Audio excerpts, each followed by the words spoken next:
There has now been inaugurated a presidential council and a national security institution and several other institutions that have been put in place pursuant to an accord that was arrived at a few months ago. In view of that, and in view of the decision of the courts in our republic, essentially guiding how Kenya should be able to carry out this deployment, a bilateral reciprocal agreement was entered into between Kenya and Haiti, which facilitates Kenya to be able to deploy. And we are in the process, or government is in the process of finalizing preparation to deploy. I can tell you for sure that that deployment will happen in the next few days, few weeks, but there is no chance at all for President Ruto to go down to Port-au-Prince as has been alleged. Thank you very much. Yes, it's not in the schedule. All right. Next. Buenos dias. My name is Chazima from NTV. Now, the 7th review of Kenya's program with the IMF has been going on for some 6 weeks now, which is unusually long. What are these issues that are sticky at the moment? And are we expecting the president to meet the IMF leadership in the US? Thank you very much. We have, like you know, a very comprehensive program that is ongoing with the IMF. The critical issues around our discussion with the IMF presently relates to tax measures, and in particular with regard to revenue-raising measures that the government is proposing.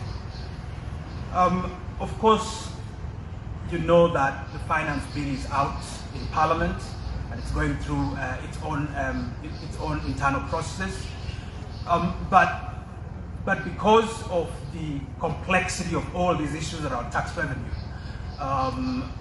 you know, it's taken quite a long time for there to be consensus and agreement between Kenya and the IMF moving forward. But with regard to the trip, the president will engage robustly with President Biden with regard to the terms and conditions by which Africa accesses credit. One of the critical things facing the continent, including Kenya right now, is the debt burden. This debt burden is accentuated or exacerbated by the challenges around climate. Resources that countries on the continent have been borrowing, instead of those resources being deployed towards expanding infrastructure and providing social goods to citizens, a lot of those resources are being used to mitigate the challenges around global climate change. And so it is important for the world to come together around providing a much more enabling lending framework, not just for Kenya, but for the entire continent that is in dire debt distress. And so this is a conversation that will feature in the bilateral conversation with President Ruto, but certainly on the side as well. It is very likely that the president will also engage with the IMF. My name is Joel Chacha from K24 TV. President William Ruto will be visiting a country that is matured, of course, democratically. This comes at a time that the reports of the former President Uhuru Kenyatta being of course, intentionally appearing to be cash crunched, despite allocations to his office. This, of course, paints the current president in bad light. Would you like to address that and perhaps clear the air of the same? I think Kenya is a well-known democratic state. It has institutions, including institutions touching on budgetary allocations. The entire budgetary process takes a while. Citizens are consulted, they provide their input. Parliament is now taking charge of the process through the finance bill and the finance legislation. And so we do not, from the standpoint of the Foreign Office, we do not see anything to warrant any concerns regarding Kenya's democratic credentials. Kenya trusts and believes in the role of its former leaders. Its officers are supported in accordance to the law.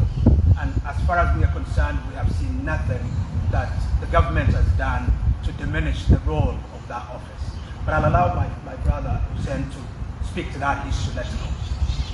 Any other question relevant to the visit? Yes. My name is Dev Kirui from KTN, and perhaps it's more or less related to what my colleague Chacha said. And it's in regards to when the head of state is out of the country, ideally the second in command is the person in charge. But there has been reports of strained relations between the two leaders. Perhaps you can clear there as well and tell us, is everything okay between the head of state and his deputy? Hussein will check that one. Any other question?